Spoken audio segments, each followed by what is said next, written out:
উনি যে কি 3-0 থিওরির কথা 03 যে থিওরির কথা বলেন, এখন অ্যাকচুয়ালি আমাদের পজিশনটা খুব ছোট্ট করে বলি যে একটা সোসাইটিতে কতগুলো ব্যবস্থা আছে, তা আপনি পুঁজিবাদী ব্যবস্থা এবং আজকের বিশ্বে তার নানা রূপ আছে, বাংলাদেশে তার একটা নগ্ন রূপও আছে।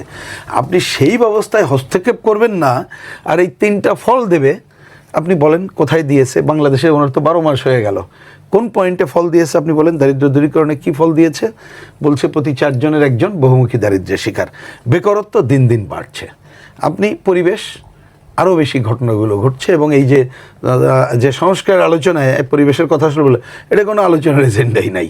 তা আমি বলছি যে ব্যবস্থাটা বদলের কথা যিনি বলেন না, তিনি এ ধরনের বিমোহিত কথা বলতে পারেন, তার ফলাফল আশা করে লাভ। ওনার কাছ থেকে কিন্তু আমি এটা প্রত্যাশা করছি না, কারণ ওনাকে তো আমাদের নির্বাচিত সরকার তিনি না। তিনি একটা অন্তর্বর্তীকালীন সময়, ঠিক আছে অন্যরা বসিয়েছে, অন্যরা বলি যে কারণ আমাদেরকে তো জিজ্ঞেস করে বসাইনি, আমরা বিরোধিতা করি নাই, সেই অর্থে আমরা সমর্থন করেছি। বরঞ্চ এই যে প্রায় 12 মাসের বেশি হলো, উনি যদি এইটা আরও বেশি থাকতে চান, মানে আমি নির্বাচনের পরের আরও কথা বলছি, যদি দেরি হয় তাহলে মানুষের প্রত্যাশায় অনেক বেশি যে ধুলাবালি ইতিমধ্যে জমে গেছে, এইটা এমন জমাট্রুপ নেবে যা আমাদের জন্য ক্ষতিকর হতে পারে, এটাই স্বাভাবিক। কিন্তু তো আমরা কোনো প্রতিফলন তো দেখলাম না। ওনার ছাত্র একজন রাজনীতিক, তিনি বলছেন উনি কথা শুনে হাসি মুখে, তিনি বাস্তবে কিছু করেন না। এখন এমনকি দেখেন না যে লাটবহর তিনি নিয়ে গেলেন, তার ভূমিকা টুমিকা এগুলো আলোচনা করতে ইচ্ছা করে না, যে তাহলে উনি ন্যূনতম যদি ওই নিদর্শনটাও সৃষ্টি করতে চাইতেন যে অন্য শাসকরা যেটা করে, আমি ইন্টারিম শাসক হয়ে আমি এমন একটা নিদর্শন শো করছি যা অতীতে এই পজিটিভ ধারায় এগিয়ে যায়। যে প্রেসের যে কয়জন আছে সবাই চলে গেছে, হাতি তালি দেওয়ার জন্য নাকি লোক নিয়ে যায়, তো অন্যান্য কাজের জন্য ওনার এটা কি দরকার ছিল আমরা তো এটা বুঝতে পারি না।